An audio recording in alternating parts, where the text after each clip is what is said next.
China slapping an over $100,000 bounty on a U.S. citizen. Why she's on the wanted list.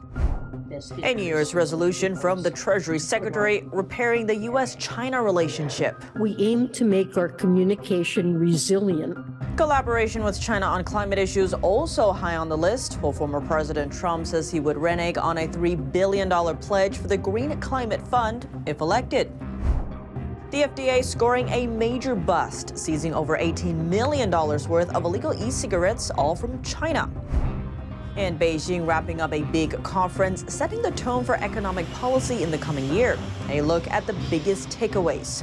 What do you think? Let us know below and subscribe if you haven't already.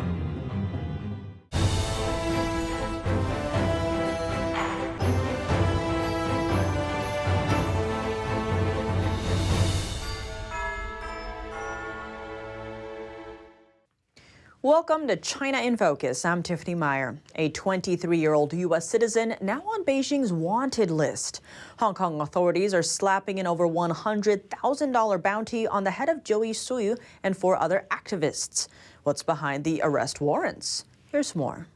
Hong Kong authorities on Thursday added 5 more pro-democracy activists based overseas to a list of wanted people over alleged national security offenses and slapped bounties of 1 million Hong Kong dollars, or just shy of $130,000, on each of them. It's part of a continuing crackdown on dissent under the city's national security law imposed by Beijing. The 5 join a list of 8 wanted persons first announced in July. Steve Lee, Hong Kong's national security police chief, said the allegations against them include the incitement to secessions, incitement to the subversion, and the collusion with a foreign country or with an external element to endanger national security. The 5 are now in various countries, including the U.S. and Britain. One of them, activist Joey Xu, is an American citizen. She told Reuters this showed the extraterritorial reach of the national security law and the chilling effect that follows. The U.S. State Department on Thursday condemned what it called egregious actions taken by Hong Kong.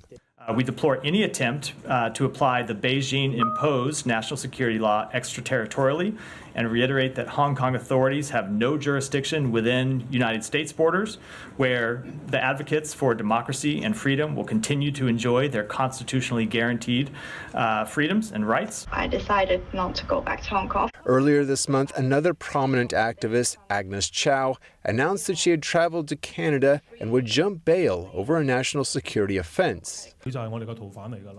On Thursday, police said if she did not return to the city to meet her bail conditions, she would become a fugitive. They also said they've arrested 4 people in Hong Kong for providing funds to 2 other wanted activists now based overseas. The first arrests on financial assistance grounds under the national security law.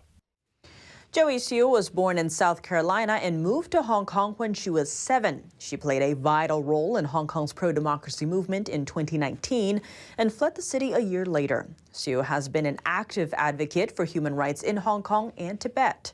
She has testified twice before Congress. Reacting to the news, Xu posted a statement on X, saying she will never be silenced or back down. Repairing America's relationship with China, now a top priority for Treasury Secretary Janet Yellen. She mapped out the goal for 2024 on Thursday. But as the world's 2 largest economies representing 40% of global GDP, the U.S. and China together have an obligation to drive collective action for the benefit of people and economies around the world. In a speech to business leaders, Yellen revealed her U.S. China game plan for the new year. In it, she stressed once again that Washington does not want to decouple from Beijing. Instead, it's focused on improving communications. We aim to make our communication resilient so that when we disagree, when shocks occur, we prevent misunderstanding from leading to escalation and causing harm. Yellen also underscored that the U.S. would push Beijing for greater transparency, beef up regulatory collaboration, and tackle issues like terror financing and the flow of fentanyl. The U.S. China relationship hit a low point in February when President Biden ordered the military to shoot down a Chinese spy balloon flying over the continental U.S. But tensions have eased in recent months, and U.S. officials are hoping to build on that momentum. In her speech, Yellen also cited collaboration with China on climate issues. The communist country dominates the sector in two areas: production of solar panels and rare earth minerals. Most solar panels used in the U.S. are imported from China, and rare earth minerals are critical for producing the batteries used in electric vehicles. Because of that dominance, collaboration with China seems inevitable for Washington to reach its climate agenda. On the other side, former President Trump said earlier this week that if elected, he would renege on a $3 billion U.S. pledge. That's to a global fund meant to help developing countries adapt to climate issues. When I'm back in office, all climate reparation payments will be canceled immediately. We're not paying reparations to other countries who have abused us on trade, who have abused us on NATO. And we'll work to claw back any transfers made by Crooked Joe and his globalists in the next 12 months. Vice President Kamala Harris announced the pledge this month in Dubai at a UN climate summit. A campaign aide confirmed that Trump was referring to the $3 billion U.S. pledge to the Green Climate Fund. House lawmakers are leaving D.C. for the holidays after passing a massive defense spending bill. It requires the Pentagon to assess the fallout of a hypothetical war with China. Other parts of the measure are facing harsh criticism, with some lawmakers raising concerns about the government spying on Americans. NTD's Melina Weiskup reports from Capitol Hill.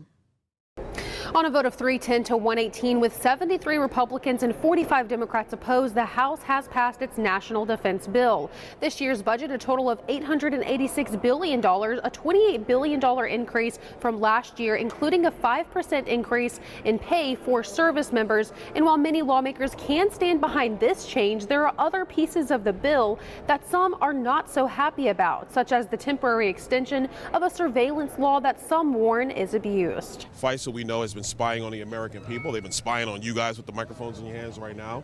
That needs to end immediately, so I opposed it. 278,000 improper searches of Americans, and this body is just going to extend the very mechanism of those abuses on the back of the National Defense Authorization Act and say, have a nice day. Merry Christmas.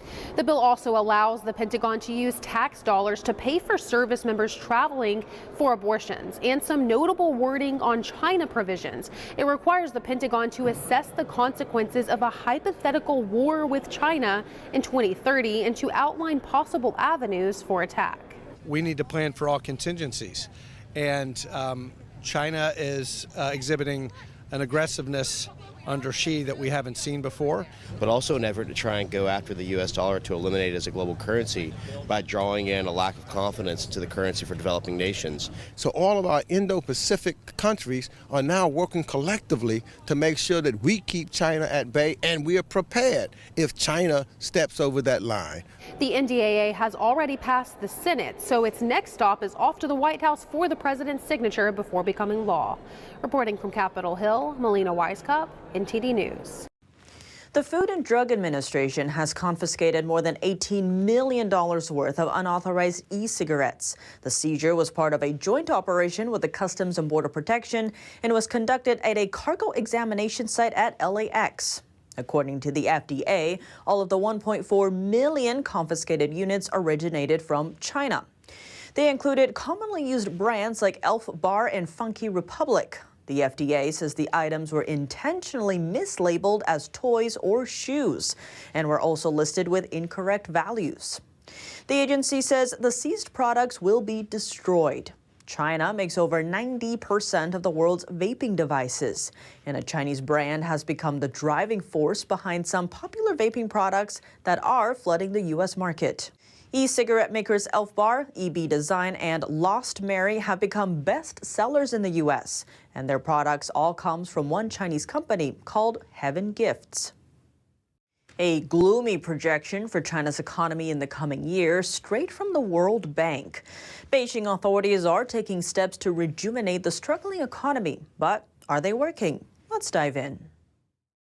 A projection from the World Bank on Thursday is painting a grim picture for China. forecasting its annual growth rate is likely to drop 4.5%. The report said China's economic recovery remains fragile. Among the challenges troubling the country, a crumbling real estate sector, weak consumer confidence, and high debt levels. Officials tried to give the economy a lift. Local authorities issued a record amount of bonds to support troubled smaller banks. That's as they tried to fend off potential risks that could be triggered by a real estate crisis. Based on a CNN calculation, at least 15 provinces have issued $29 billion worth of special bonds for small to medium-sized banks. The total is the highest on record since 2020. China's smaller banks control $13 trillion in assets. That's almost 30% of the country's financial system. But these institutions are also more vulnerable to the economic downturn. It's because they have the most exposure to China's real estate sector, which is under a growing risk of default. Now all eyes are on Beijing and its next steps. Top officials just wrapped up the annual Central Economic Work Conference Tuesday. The annual meeting sets the tone for economic policy for the coming year. Officials have pledged to put greater focus on economic growth, but they didn't lay out any concrete plans to boost consumer demand. That's as some experts cast doubt on whether authorities can make good on their promises. Russia is leaning closer to China amid Western sanctions. Russian President Vladimir Putin praising ties between the two countries Thursday. He estimates bilateral trade could reach $230 billion this year, higher than the $200 billion target. We are thinking about further expansion of supplies to China. We are considering other countries as possible consumers. Trade between China and Russia jumped over 20% this year, and China is now Russia's biggest energy buyer. Russia has also become more reliant on Chinese goods. Worth noting, Russia's buying power has been slipping since the second half of 2023. Its war on Ukraine is straining its economy. Plus, the value of its currency, the ruble, has also been dropping. Next, an update on cross-strait relations. Just less than a month before Taiwan's presidential election, Beijing is once again ramping up pressure on the island. On Friday, the regime's Commerce Ministry wrapped up an 8-month investigation, saying that Taiwan's import restrictions on mainland Chinese goods constitute a trade barrier. The probe has been around since April and was supposed to last through January 12th, one day before the election. Beijing's ministry didn't announce any countermeasures. But given the timing of the investigation, Taiwanese officials have repeatedly called it an attempt to meddle with the island's election through economic coercion. Meanwhile, Taiwan's defense ministry said it had detected more Chinese military aircrafts operating in nearby waters. And those planes were reportedly carrying out joint combat readiness patrols with Chinese warships. For decades, the Chinese Communist Party has seen the self-governed island as its own territory and has vowed to take it by force if necessary. That's despite never having ruled it. Winter has arrived in China. Extreme cold fronts are hitting the northern and central parts of the country and bringing heavy snowstorms with it. Yes, there's going to be a lot more extreme weathers in China, and people need to be prepared individually because the chances of individuals being able to count on a government to provide for resources is becoming lower and lower. The snowfall is also causing transportation troubles. On Wednesday alone, more than 4,000 flights were canceled nationwide. Official data says that days rate of canceled flights hit nearly 27%. What's more, the surging snowstorms have caused nearly 200 road closures, more than half of them highways. Plus, all kindergartens and K-12 schools in the city of Beijing have put classes on pause. The National Weather Bureau forecasts a new round of powerful cold fronts will land in China this weekend. That extreme weather is also causing transportation accidents this week. The most recent sent over 500 people to the hospital, over 100 of them with broken bones. Thursday night, a high-speed subway had been running through China's capital city of Beijing, but slippery, icy-covered rails caused collisions between some of the train cars and broke others. The accident happened on one of China's busiest subway lines during rush hour. Passengers smashed train windows while trying to escape, then were forced to walk in the cold along the rail line at night. The subway company said it would cover all medical fees tied to the accident. That's all for today's China in Focus on YouTube. We're now sharing a shortened version of our program here after being demonetized for more than 2 years. If you'd like to support us, subscribe to our partner platform, Epic TV, where you can watch our full episodes, or consider donating. Find us at donorbox.org/China-in-focus. Here's what to look out for in our second half. $1 billion sent to China, with another $500 million pending. From N95 masks to COVID-19 test kits, American taxpayers are still shelling out for medical supplies made in the communist country, and a group of U.S. lawmakers is trying to stop it. NTD's Steve Lance sat down with Congresswoman Diana Harshbarger to find out what Congress can do to help bring American manufacturing back home. Thanks for watching China in Focus. I'm Tiffany Meyer. See you soon.